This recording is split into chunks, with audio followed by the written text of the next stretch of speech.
What do you think of the Oakland County Church of Classic Cars?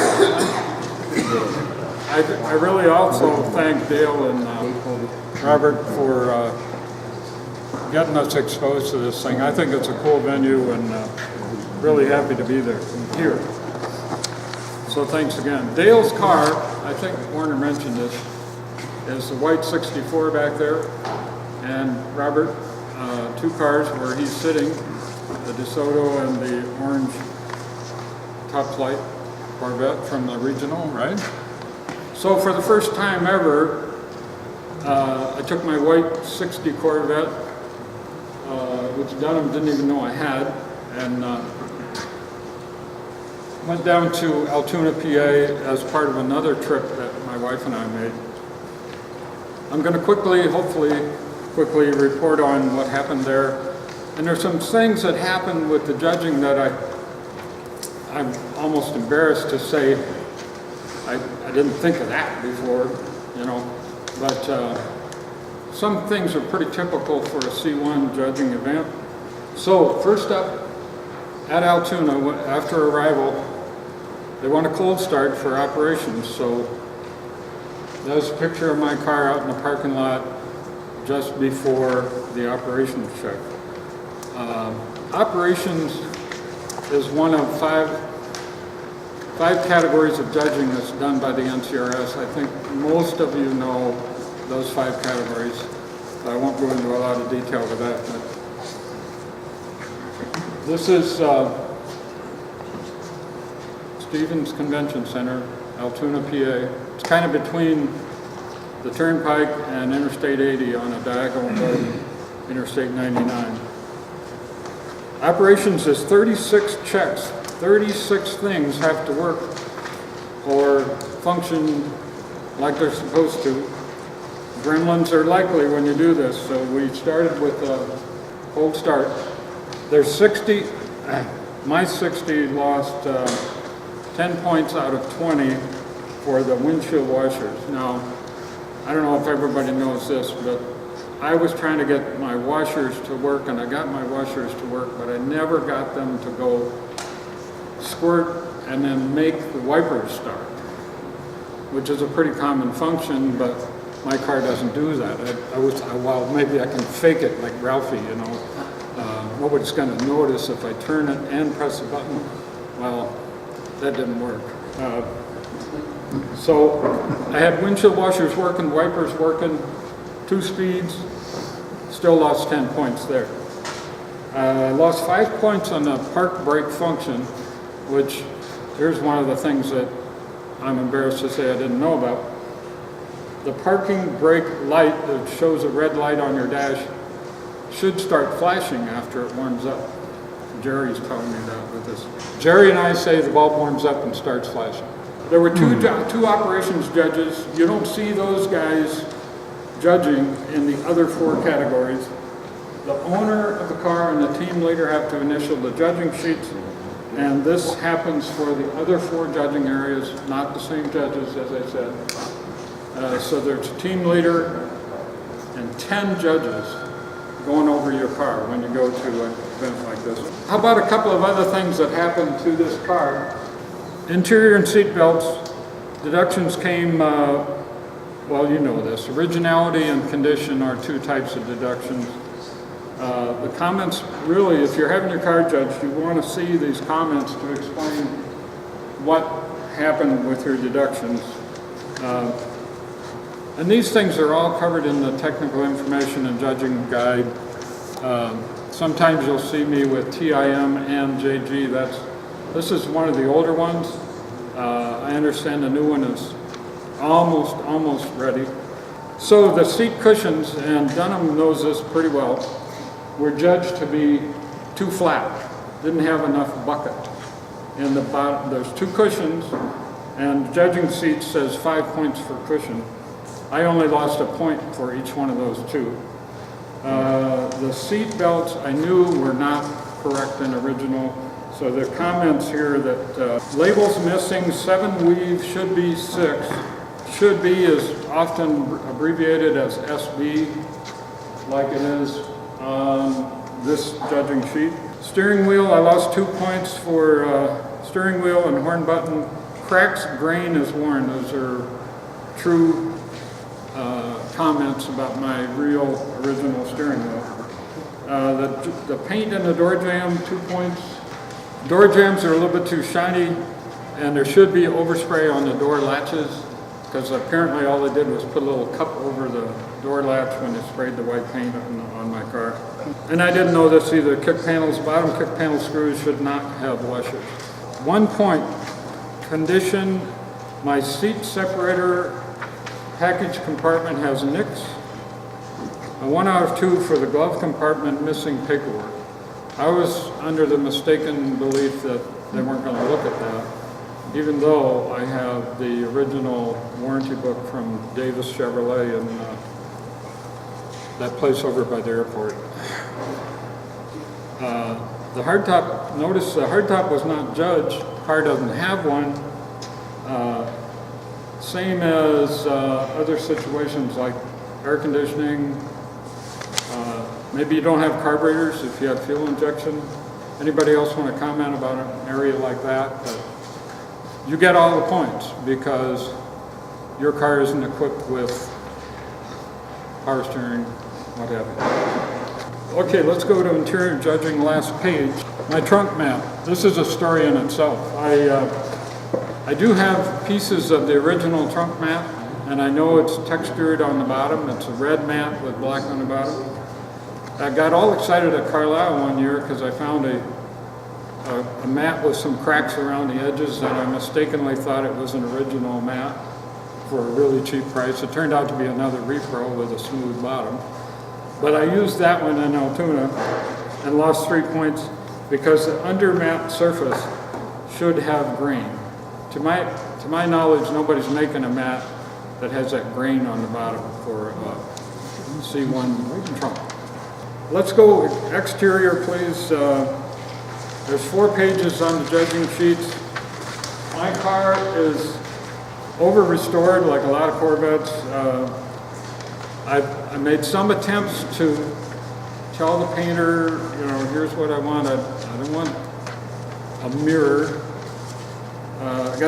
Bottom line, I got 13 points deducted out of 45. A lot of people got a lot more for a base coat, clear coat paint job. And 4 points out of 60, notice the 60. I didn't realize there were so many points for fiberglass and body fit. There's a little eyebrow above the trunk lock on my car. My car trunk lid's been painted 1 time. And I told the painter and his body shop guy, don't mess with that eyebrow over the lock. But I still lost a point. And I can't argue about a point. Windshield glass, I have a reproduction windshield, and it was judged to be the font XU on the date of the windshield was too nice. The windshield frame and gasket is apparently supposed to have some ribs. Let's go right to the judging sheet and then go exterior continued. 2 points out of 14 for front and rear emblems. The plastic covered round emblems really were originals were gold, and the service part. In the 70s, I bought a whole bunch of stuff because I knew I was going to collect Corvettes, and I bought all the stuff from one Chevy dealer in Medina, New York.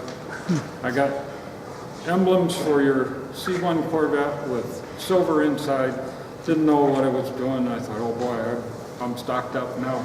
Obviously, in 73 or so, they were already selling the silver version, not the original gold type. I don't know if they ever did sell that through a Chevy dealer. My side emblems came from the same dealership. I thought they were thin enough, but the studs are too long. I got a full deduct on my gas cap, and it should not be vented. My fault. But in case you don't know, I think everybody does, but the team leader has to come over and initial a full deduction like. The front vertical bumper guards by the side of the license plate should be welded. I don't know why I got 3 points deducted out of 4 headlight bulbs because they all say DOT on them. And I think I made my point about MOS. I was going to say NOS should be NOOS for not original or same. Let's go to 6 points for the tires, Bill.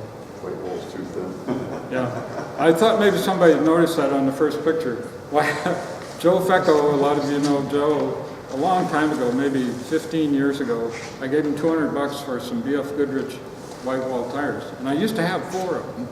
They were real 670, 15-inch, appropriate for 61. But the funny thing is, for me, I could only find 3 of Joe Fecco's tires. I don't know what happened.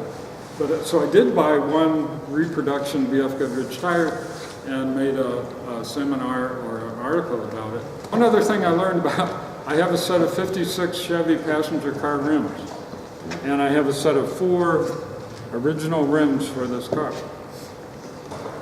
Guess which ones the hubcaps fit on the real Corvette wheels? The 56 Chevy rims have bumps.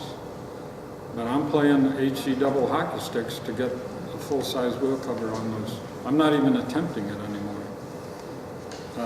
So there's some difference between those passenger car wheels in the diameter, because the 4 bumps that are supposed to hold the hubcap are bigger, or I can't get Corvette hubcaps on those wheels. I want to mention an item familiar to Pat Fader. My ballast resistor. Oh, and this is where you got a couple of drawings on the chassis section of the judging. Let's move to a picture of the judging sheet next. This is a guy named Bob Baird, and you might know he was a co-author in a C1 booklet that looks like a large NCRS judging guide with a lot of pictures and stuff. I think he's in the 2nd or 3rd edition. But he showed up in Altoona, Pennsylvania to crawl under my car and judge the chassis. I was very happy to meet him. Anyway, the ballast resistor doesn't look right. 12 points because my AC Delco battery was just an AC Delco battery, but a modern replacement. 1 point for the Bowden cable washer on top of the washer of wiper motor. Should be a larger washer. Remember my ops problem? I haven't changed that washer yet, but I kind of doubt that that is stopping my washer and wiper process. Mechanical, I'm just going to say that there's 350 originality points for your engine casting. You come in with a 350 block and a 60 Corvette, you automatically are going to lose 350 points plus the casting date on the engine not likely to be right, which is another 175. That's a bunch of points for having a replacement engine in a car like this. And just for review, the 60 Corvettes had a 519 casting number. My casting date is actually the same date as the assembly date, but it is a restoration block. I'm not going to stand here and tell you that it really happened that way. And now we get to a question. My car is 5631 and the VIN number derivative on the engine stamp pad is gang stamp. And I learned from preparing for this and this experience, not all 1960 Corvettes were gang stamped with a VIN number derivative. Right. And the question is, what is early? 5395, according to the manual, is the last 4 digits of the VIN number of the car. Well, it does say approximately. 5395, pretty close to where my car, but before my car was made. We're looking for that new 58 to 60 manual. Oh, my fuel injection did not have a fuel meter ID tag. Just totally missing. I lost all the points on that, 3 points. I wanted to point out the condition points, that tag was missing, so I didn't get any condition point. My distributor cap isn't quite right. Should have an R on it. Oh, and the SR means should read. Okay, that's the end of this show. Let's take a break.